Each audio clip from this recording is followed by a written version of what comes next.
Hey, everybody, welcome back. It's another episode of the Spartan Shadows podcast. I'm one of your hosts, Chris. I'm joined with my co hosts, Zack and Emmett, and we're back for our weekly episode. Football's on by, but we'll recap the Minnesota experience last weekend and then get you primed for a big weekend of top 25 basketball matchup coming to the Breslin. We got Penn State coming to Munn for probably the best hockey series of the season. Some news and notes from MSU women's basketball and women's soccer killing it. MSU men's basketball picked up a commit this week. Lots of stuff going on. So we'll fill you all in on that and get you ready for the weekend that is on campus.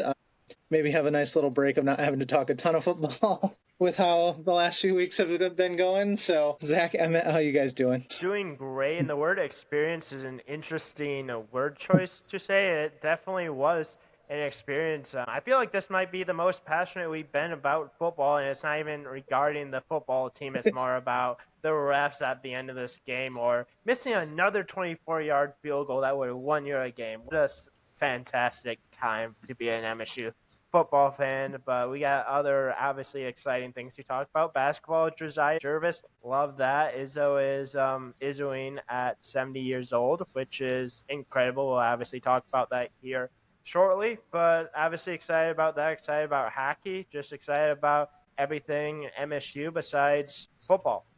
Football's not going very well right now, but maybe next week will be better. How are you doing, Emmett? I'm doing good.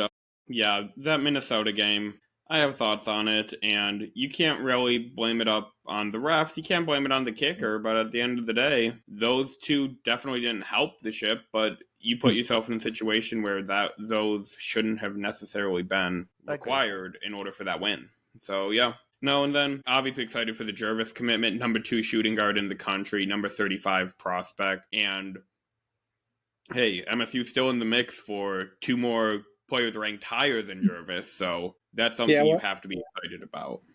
Yeah. We're, as I tweeted out after the Jervis commit, I'm not sure that we're done yet. So maybe we'll have some more good news in that front to post soon. But we'll I guess leave that to speculate for now. We'll rip the Band-Aid off and get the sad talk out of the way first. MSU football last Saturday at Minnesota. Gophers won 23-20 in overtime. Kind of a semi-surprising news to start the day on Saturday. Alessio Milivojevic, starting quarterback over Aiden Childs.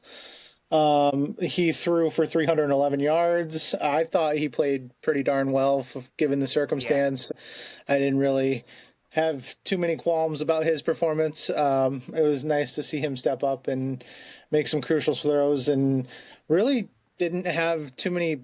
I mean, obviously, first start, there's some plays you want to have back, but not too many killer issues, I guess we'll say.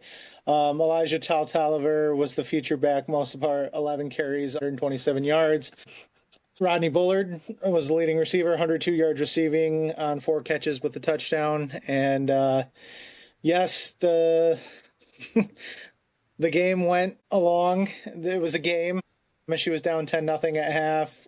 Scored a touchdown in the third to make it 10-7. The fourth quarter did force the game to go to overtime. As Zach said, with chances to win it. Terrible penalty in overtime that didn't go our way. Missed field goals. And lo and behold, Minnesota wins on a walk-off field goal in overtime. So it was touchdown. It was a touchdown. MSU got a field goal. Touchdown. Sorry, not field goal. I don't know. But yeah, lo and behold, we're sad. It is what it is. Quick thoughts, you guys. We didn't want to spend too much time on football, I know, but that was kind of my summary about what happened. What were your guys' quick thoughts and how the game went? I still want to argue that he was short of that touchdown, but obviously that doesn't matter because he would have been in like the 2-inch line. And you know what? That would actually been really interesting. Imagine MSU getting a stuff on 4th down to win it. That would have been really fun and really fascinating. But guess what? They called it a touchdown. Thought he was a little bit short.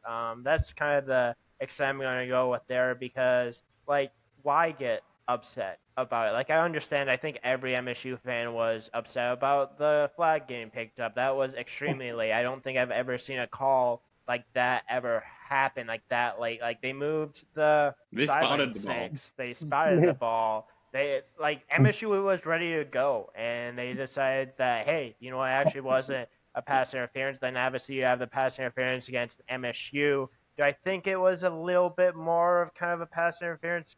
Probably, but like if you pick up the one that happened against MSU to throw that and don't pick that up, I think that's a little kind of iffy. But hey, you know what? MSU covers in this game. Jonathan Smith loves to cover, the backdoor cover as always. You can beat this team. You just can't cover against it.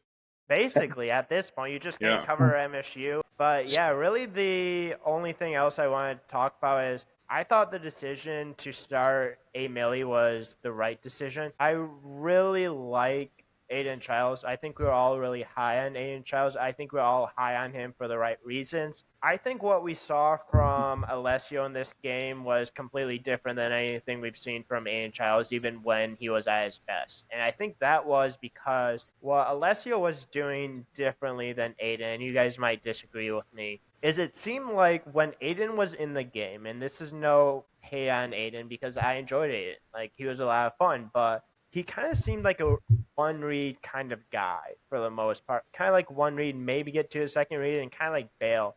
To me, it really seemed like Alessio was like looking down the field, like from 1 to 2 to 3. If it's not there, then run. Now, obviously, is he the athlete that Aiden Childs is? No, but he's still capable of doing so. And he was also quite a bit accurate as well. So as his first start, I think you saw everything that you truly needed to see from not only Alessio in this game, but when he was getting beat up in the first half, 6 sacks, that's really, really difficult. Second half was obviously much better, only 1 sack. So really happy to see what Alessio did. Alessio has to be the guy for Penn State. I don't think you can make any argument. I don't really necessarily care what happens in practice this week and next week. You can't bench Alessio after last week, in my opinion. Yeah, I completely agree with that take by Zack. You can't move on from the guy who passed for 300 yards in his first career start. First time that's been done since 2018 with Rocky Lombardi against Purdue. But it turns out better than that. Better than his career. Hey, he started and won a game against Michigan. So yeah, that's true, but that was also Ricky White going off too. Yeah, so your point. But no, overall, just you can't put yourself in the position for normally my post-game recaps are about 2 minutes, 20 seconds, 2 minutes, 40 seconds. I think I yapped for about 5-6 minutes on the it was like reaction. 5:30 or something like that. Yeah, because it was just you can't put yourself in this situation. It is. I said it on the rapid reaction. It is just the sign of a bad football team. You put yourself in this position to lose, and you find a way to lose. It's not because the talent wasn't there or anything. You weren't out-coached. Well, yeah, you were out-coached, but it's not really like being coached into a shoebox as much as just bad play calls, bad designs, bad concepts. Don't run the ball twice with your quarterback in a second and goal, third and goal, and force yourself into a field goal from the right hash with a right-footed kicker. That's just logic and common sense, and you didn't see that really used. And then you have a couple of times players aren't executing. You have Nick Marsh dropping a touchdown pass, and then you just have 3 of the 6 offensive linemen that played got flagged for a penalty in addition to giving up 7 sacks. That's just unacceptable for an offensive line coach making $1.1 million. Yep. I know we're down 2-3 players at this point, but you're telling me that year 2 of a program, acquiring depth, acquiring more players with experience, and that's the product you put out on the field? That is unacceptable, and that's why it's hard to really buy into Jonathan Smith getting a 3rd year. It's hard to buy into Brian Lindgren getting a 3rd year, Coach Mahalchuk getting a 3rd year, because it's stuff like this that you see on any given Saturday. It's how will Michigan State hurt themselves this week? Can we fire Brian Lindgren into the sun, please? That is a fair take, and it's straight up bad football at points, and it's not the players playing, and it's not necessarily always the players. It's not necessarily always the coaches, because the coaches can't go and tell Nick Marsh to drop a pass. And I'm not picking on Marsh here. Marsh still had 75 yards, and he's still, I would say, the most talented player on this roster on offense. Mm-hmm. I'm not picking on Marsh here, but you can't have stuff like that. You can't have Darius Snow, a 6-year senior linebacker, making the correct read and getting dribbled by a redshirt freshman quarterback 6 yards in the backfield and allowing that controversial touchdown call to happen. You can't just go and put yourself in that position where overtime is necessary. You missed 2 field goals from inside 40 yards. It's just really what you expect from a bad football program is they find a way to lose. This isn't like, I would say Wisconsin, who recently announced they're retaining Fickle, by the way, but this isn't like Wisconsin where just every week they find a way to be absolute failures on the field. And this is no shot at Wisconsin. This is just speaking statistically here. You're averaging, what, a touchdown a game in Big Ten play? That's just flat out embarrassing. You're getting embarrassed off the field when it's Wisconsin. Michigan State, you'll compete for a drive or two, you'll show the fight, then a little bit of adversity hits, and everything falls off the rails. And that's why I liked Alessio Milivojevic playing, because he had adversity. He got sacked 6 times in the first half. He got checked. He had the Big Ten call down to the training staff and say, check this kid out for a concussion before the end of the first half. Mm-hmm. And he came out and threw his progressions, found Rod Bullard, fitted in a shoebox around 2 defenders, which led to a 71-yard touchdown on his first offensive drive. He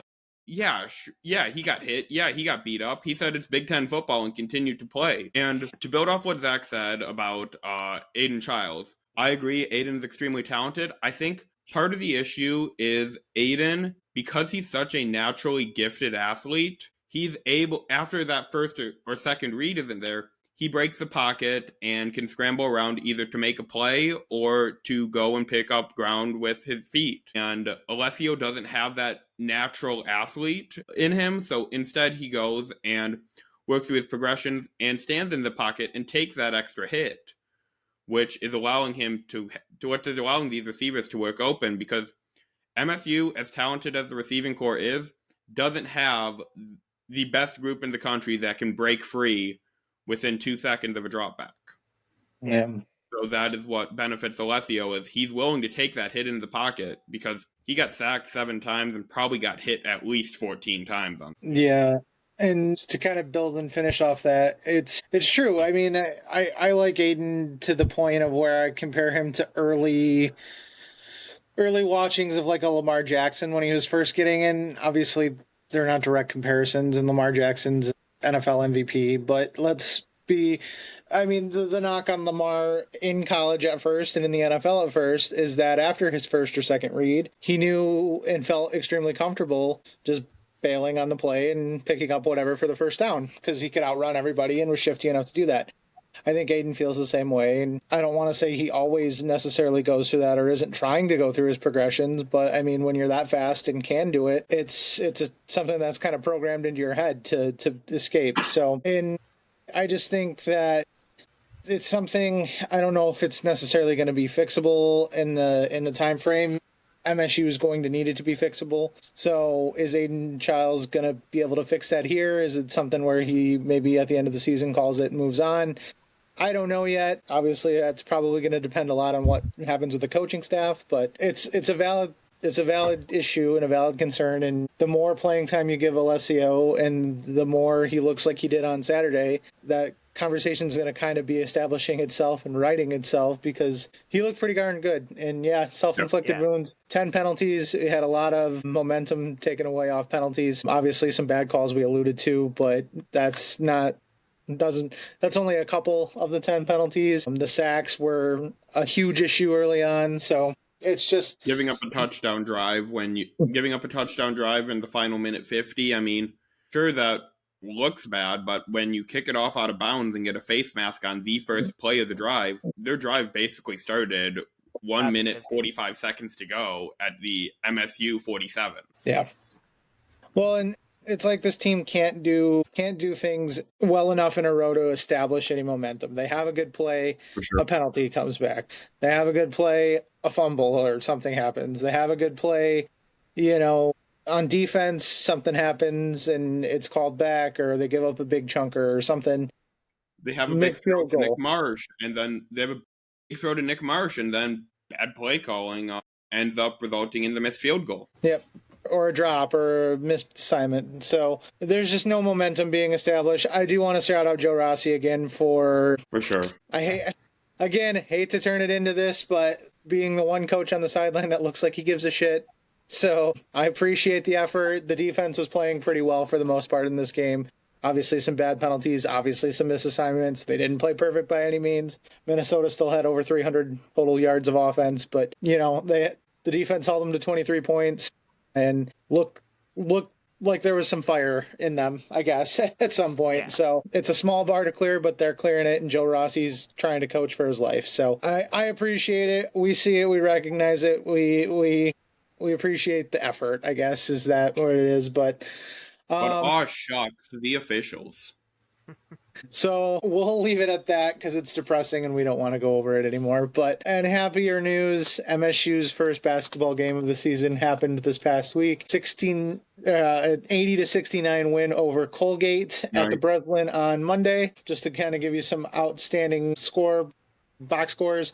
We'll hit on this quickly. Emmett had a reaction post game, but let's see. We had Jackson Kohler had 16 and 15, Owen Carr with 12 points, Carson Cooper with 10, Jeremy Fears had 14 points and 10 assists. Also played 34 minutes, which was really good to see. Jeremy Fears is outstanding and developing into that signature MSU point guard we all hoped he would, and it's fun to watch.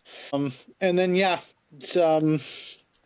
some other fill-and-play minutes with some of the freshmen from last year, and you see some strides being made with the rest of the teams. I like what you see. Obviously, free throw shooting, an issue. That was my biggest takeaway in the limited. I didn't get to watch the whole game, but you can't shoot 41% in most of your games and feel good about that. So that's something I think obviously needs to be addressed. But hey, start 1-0. You got a big game against Arkansas on Saturday, and hopefully we can improve by then. Did out rebound Colgate by 22. Yeah, that's good to see. Because we've seen this team before get out rebounded by smaller teams, and then it's a bad day, and you see Tom really animated. That's nice to see that didn't happen. But guys, what were your thoughts? I was just gonna say Tom was animated in this game as well. Through a clipboard, got a technical in this game. So truly the Tom Izzo that we all know and love. Got a T that obviously didn't really truly matter at the end of the day.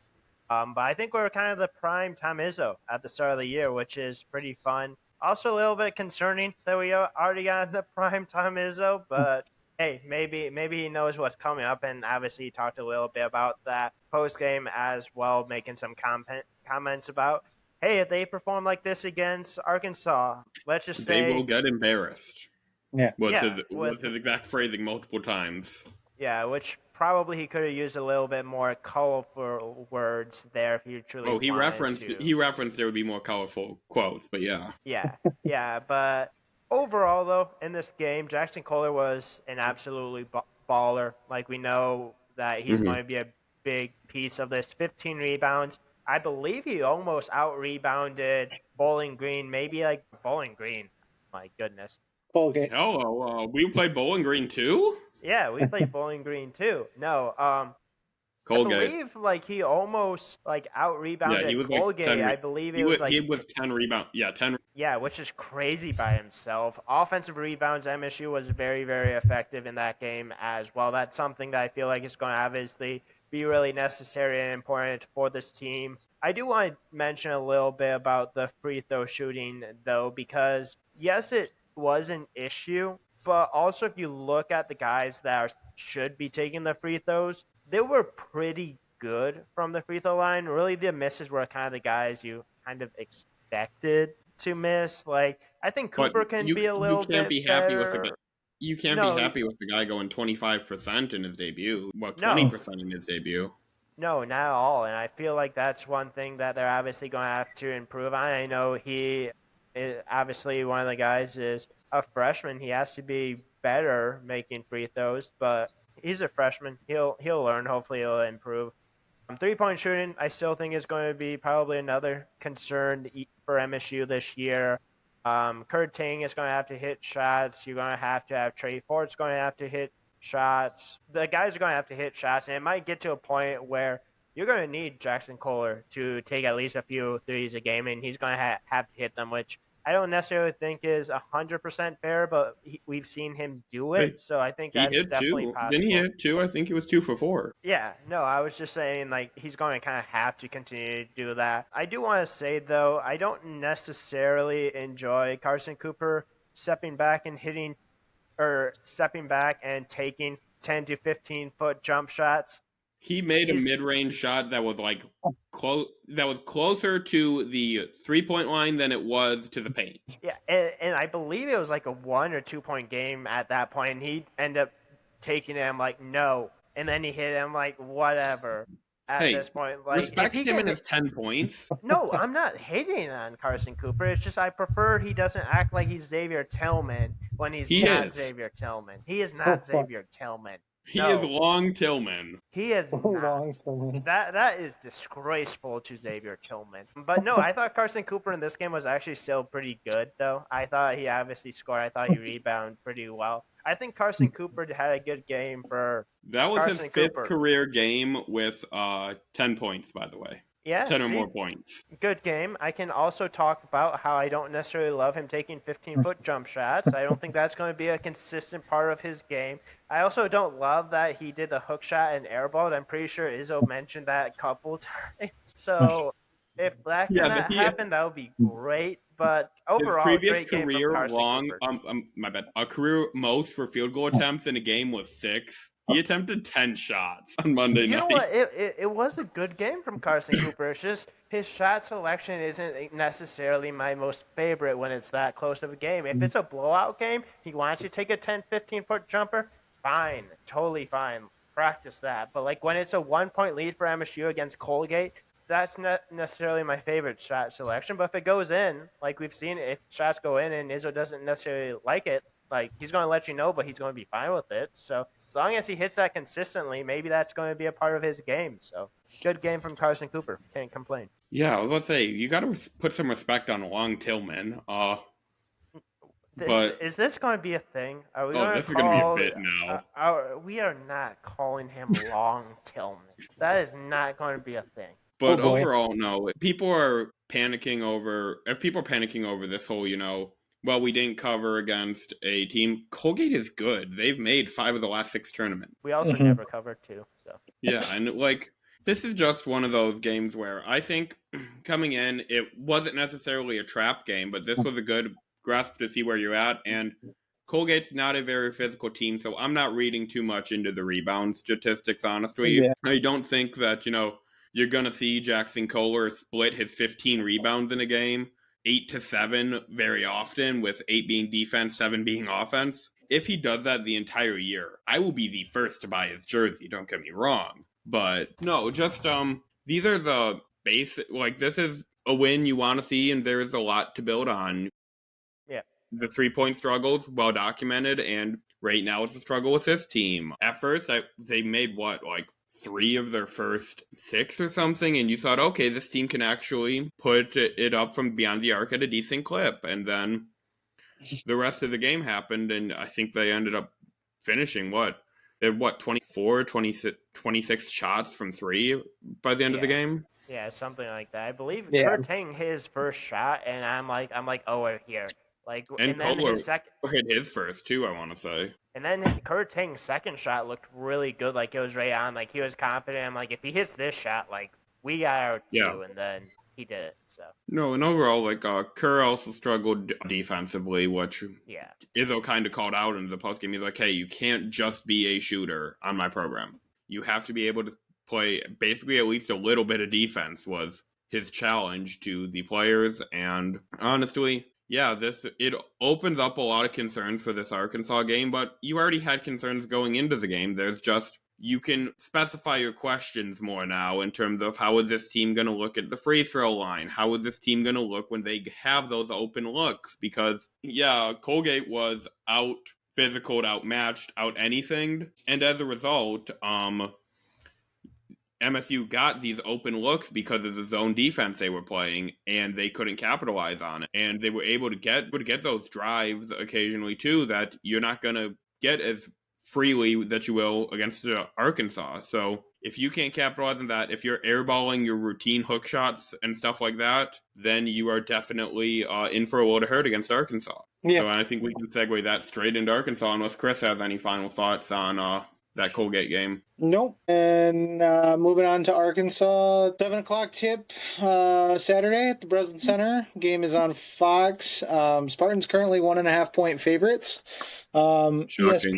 ESPN Analytic, FBI, whatever you want to call it, has the Spartans with a 58.7% chance to win, which surprises. 56.7. Funny. No, they over/under currently set at 155.5 for those who want to participate in legal gambling. Look, it's a big time matchup. Well, there's no way around it. Arkansas currently number 14 in the country. Spartans ranked 22nd. Obviously, a good team, 2 Hall of Fame head coaches, some of the best to do it, going at it. And this is the November type gauntlet game. Homecoming game for ACOF as well. Darius ACOF from Arkansas is coming home. And it's those November gauntlet type game that Tom Izzo loves, and it's the type of game that no matter what happens, it'll pay dividends to this team come tournament time. But Tom Izzo, it's been Emmett's favorite stat this week, but Tom Izzo is 83-1 at home in the month of November. Gotta like those odds if you want to follow that stat line. We're not going to talk about the one time, but that's You'll take that. You'll take those odds. So I like the Spartans' chances, but like Tom said after the game, they got to clean a lot up from the Colgate game. So we'll see what kind of strides can be made before tip. All right, guys, take it away. What do you got? I need Jeremy Fears on ACUF in this game. To be completely honest with you, I think he has to be the guy on him. I know there's multiple guys on this Arkansas team that are threats to score. They have 3 guys that are averaging 20 points per game. Obviously, they only have 1 game this year, so that's a little bit skew, but Darius ACUF is one of those guys. He's an absolute baller. This is a guy that can score the basketball, and I feel like you're going to have your best defender on him. Now, he is taller than Jeremy Fears, which I don't think is going to mean very much, because I think Jeremy Fears is not only a baller, but I think he's a dog. He's truly kind of the leader of this team, and I think he has to kind of be the guy that goes up against the other team's best guard. And I think, unfortunately, he might get pretty tired because of that, and I think that's going to be one thing I'm going to kind of keep an eye on for, is how much is he actually going to play, because he played 34 minutes against Colgate. He's going to need to probably easily do that in this game if MSU wants a shot. Sure. And then you're obviously going to have more contributions from the 2 guard. I believe Kurt Tang and Trey Ford combined for 15 points last game. You're going to probably easily have to do that in this game. Jackson Kohler, I'm going to be interested to see what Arkansas does against him. You saw Colgate double team him quite a bit. I think that would be probably a pretty common occurrence for Jackson throughout this year. You're going to need, obviously, Carson Cooper to step up, and then you're going to probably have Jordan Scott play quite a few minutes. I think that's going to be the biggest development for MSU this year, and I think that's going to be truly the biggest thing for MSU in this game is if you do play Jordan Scott in this game. You saw what he did against UConn, and I think UConn's extremely talented. He performed very, very well. And if Jordan Scott plays a ton of minutes in this game and he performs that well, I think you'll continue to see his minutes continue to rise, and I think MSU is going to truly need him. Now, am I expecting him to score 10, 15 points? No, that's not fair for a freshman to do so. But I think you kind of saw a little bit of a different MSU when Jordan Scott was in there, and I think he's going to truly be a really important piece in this game, possibly coming off of the bench. And you just have to hope Justin McCulloch plays completely all right. Cam Ward's going to probably get some minutes. Divine Ugochukwu, please hit some shots from the outside. I think Arkansas is going to attempt him to take some threes. You need to perform better. And if you perform anywhere close to what you did against Colgate, we're talking about Arkansas running it up in Breslin, which historically hasn't typically happened too often. I see why it's 55 points for the over-under, because this is an Arkansas team that is extremely talented, can score a ton of points, and if this defense is anywhere close to what they were against Colgate, we're going to have to score probably 90, 100 points to win this game, and I don't know For if sure. MSU has that. Yeah, no, and the concerns really, and what I'm looking at is you got to get to the stripe the same way you have the last two games. I mean, they have what? 4 combined free throw attempts between the exhibition like against that. UConn and the Colgate game. You have to find a way to get to the stripe at least 25 times. Mm-hmm. And make at least 20 plus of them. Yeah, I was about to say, yeah, you have to make a better clip than, what, 64.9? Yeah, That maybe it was like was 67. But no, you just have to find a way to honestly get to the free throw line. You have to find a way to have the shot hit from beyond the arc, and honestly, you have to find a way to contain Arkansas, because like Zack said, they will easily run away with this if you play if even one person slacks off on an assignment on defense. And that's why you're going to have to watch and see how Trey Ford's playing defense, how Kurt Tang's playing defense. Because that, too, we were talking before the podcast, the 2 is the big concern for this team, in my opinion. People can make a big deal out of the bigs and say, oh, maybe, they should have acquired another big in the portal. But at the same time, you also have to get production out of that 2 spot, because, and then I would say your X factors for this game and how they play will probably determine the outcome, because obviously you have your guys like Jeremy Fears, Jackson Kohler, but then you also have to look for a guy like Trey Fort to make that step up. You have to look for Jordan Scott potentially to make that step up. He is a guy, we haven't said his name yet on the podcast, but he provided a lot of energy. What's that look, Zach? Did you say him? Yeah, I was just talking about Jordan Scott. Okay, listen. I was diving into the stats for this game, my bad. You're good. No, but yeah, so Jordan Scott is a guy that he has that high energy, he does the little things right, and he's a guy that, okay, yeah, he had 6 points in his debut. If you can get maybe up to 8, maybe up to 10, then you feel really good about it. And then, I mean, he's had good looks, he does the little things right, and even if he's doing the veteran things like taking the extra pass or, looking off a defender the way, I want to say he had that one shot right as the shot clock was going down in the second half against Colgate. He does the little things right, and then he gets good looks. And I just think Scott is going to be the guy that you can see throughout the year progress. I'm not going to say he's your next Jace Richardson. I know, obviously, different position, but just in terms of a freshman, going from you don't really know what to expect or you have slightly lower expectations, I think he can be that next freshman star that maybe he's not Richardson and going in, threatening to go in the lottery, but at the same time, he's a guy that can get considerable minutes with this team, and especially with Caleb Glenn out, he's that guy that can take the step up. Agreed. Yep, absolutely. I'll just add one quick thing. It's important to watch out for Trayvon Brazil for Arkansas. Yeah. I would assume Cohen Carr gets a lot of the defensive looks on him. I just he's somebody who's another X factor that could really take over the game for Arkansas. So you're gonna have to limit him as well. Obviously, 1 game into the season, but he's averaging 25 and 11, and yeah, he can flat out play. Something to watch for on the Arkansas side. Got to slow him down too. That's it for the Arkansas matchup. Do we want to do a prediction who we think is going to win real quick? I just feel like no matter what, I feel like no matter what, it's hard to predict basketball, especially with how early season it is. But I mean, I'll go for it. I'll say, give me 81-77 MSU. Take it.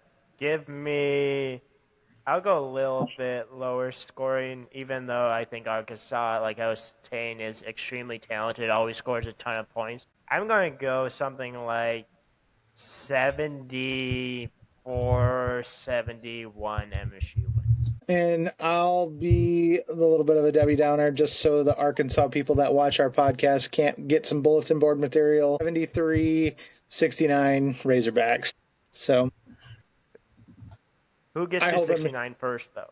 Yeah. Well, we won't get to 69 first because we win when that happens. So. Yeah, that's true. But no, I really do think MSU has a good shot to win this game. They have to play clean and they have to play probably an A game. You can't get away with your B+ game and expect to get out of here. That'll do it real quickly. Like we said, Jasiah Jervis commits, number two shooting guard in the class of 2026. Yep. 24. And I want to say had them number 3. The composite has them at number 2. Yep, on 3 has him generally a little bit higher in the overall rankings. I think he's a top 20 player in the on 3 rankings. But regardless, 6'4", about 190, 195 pounds, can shoot, very good offensively, very good piece to this class. Very excited for him to join in. Welcome, Jasiah. Like we said, hinted at earlier, I don't think basketball recruiting is quite done yet. Still very much involved in 2 5-star caliber prospects in Ethan Taylor and Maximo Adams. Like our chances in at least one of those races. We have a shot in both, I should say. Doesn't mean we're actually going to pull either of them out, but hopefully good news comes on one of those 2, and I think we're going to be expecting to hear on one within the next little bit, so a few days anyways. Crossing our fingers for more good news on that. Finishing up the basketball vibe, women's basketball set the team scoring record in their first game as they beat Mercyhurst 125-39 on a Tuesday. 125 points for the Spartan. Like I said, new university record.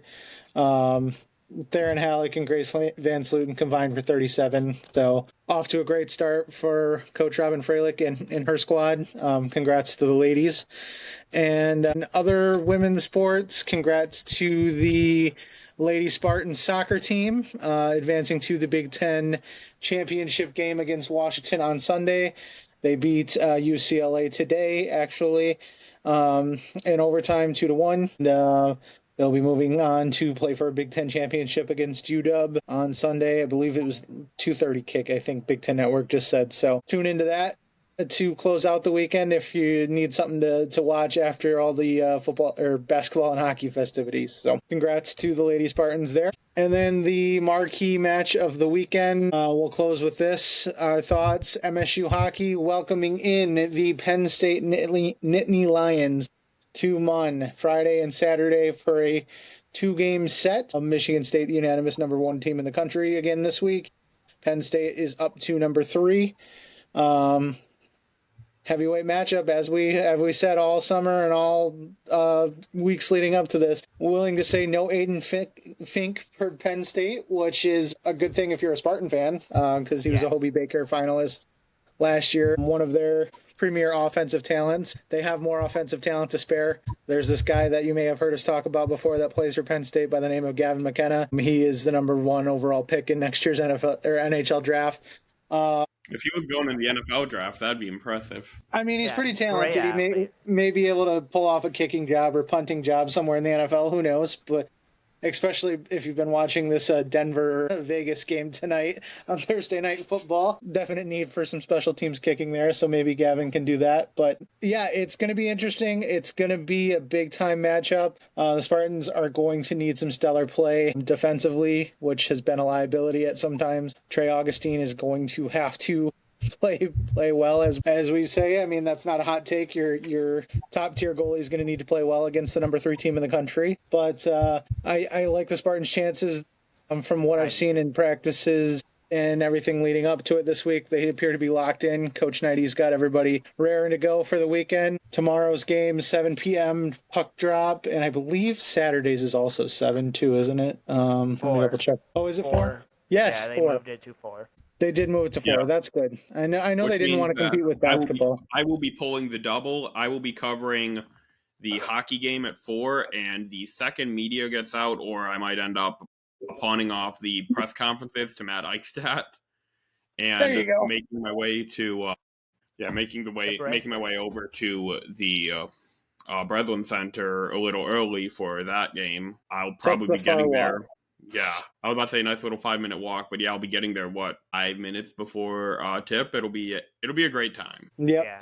A big Saturday on campus. So if you're in town, visit, enjoy. I know there's some tickets still, I believe, for sale on StubHub for hockey, so maybe check it out. I don't know how pricey it's going to be to get in, but it is must-see TV. Yeah, I was Yeah, gonna say about must 70. must see TV though, You as far as premier hockey watching. And I say must see TV. Unless you're the Big Ten Network and you decide to put on Big Ten Plus, but Yeah, I was gonna that's say just you'd be my better off than opinion. watching it on regular TV because it's not on regular TV. But that's really about it. I mean, I could get into some weeds with some hockey talk, but we're already going long. We did just want to preview that. It's going to be imperative for the Spartans to start fast. Can't take For stupid sure. penalties against Penn State. You have to play discipline. All things that this team can do and normally does well, but you've seen them go awry in the past and it's cost them. So got to play smart. And so it'll be interesting to see the likes of the Porter Martones, the Caden Lindstroms, the Gavin McKenna's kind of get that first. I mean, MSU had it a little bit with playing Boston University already, but that first real Big Ten rivalry, Big Ten matchup, top tier, 1 and 3 programs in the country. So it's going to be fun. Obviously, we know what's at stake later in the year when we go to Happy Valley and play at Beaver Stadium, but that's going to be later on. So get familiar with this team, and it's going to be a fun 4 games against each other for the season. So For sure. Yep. we will have rapid reactions of pretty much everything we can do. I know, like you said, Emmett's going to be covering hockey and basketball.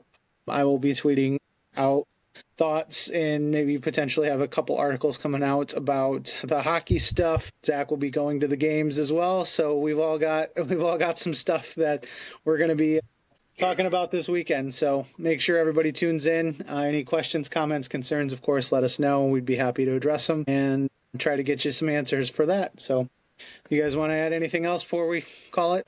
Let's just make this a great weekend because last weekend was not a great weekend. So let's have a great weekend as MSU fans. So let's make this a great one. Let's Honestly. get some wins in hockey. Let's get a win in basketball. Let's see what basketball recruiting does in the next little while. And let's go into next week with some positive attitude going into that Penn State game.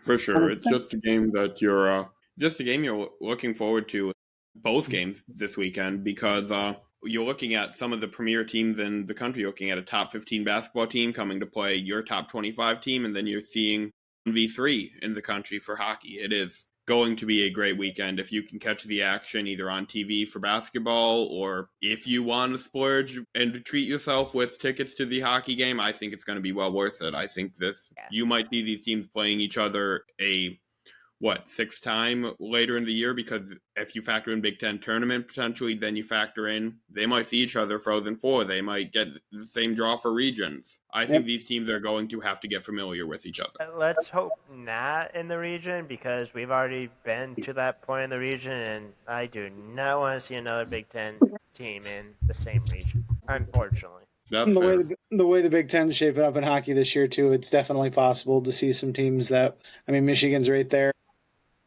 Yeah. Top 3 team. I was just going to say Michigan had the top 3 teams in the entire country with MSU, Michigan, and Western. Yep. Yeah, it's so talented. Thankfully we don't have to deal with Western in the regular season this year, but Pretty good. Always a possibility to play them in the NCAA if we get that far. So, but yeah, all right, that'll do it. Thanks for bearing with us, and go Green. Go White.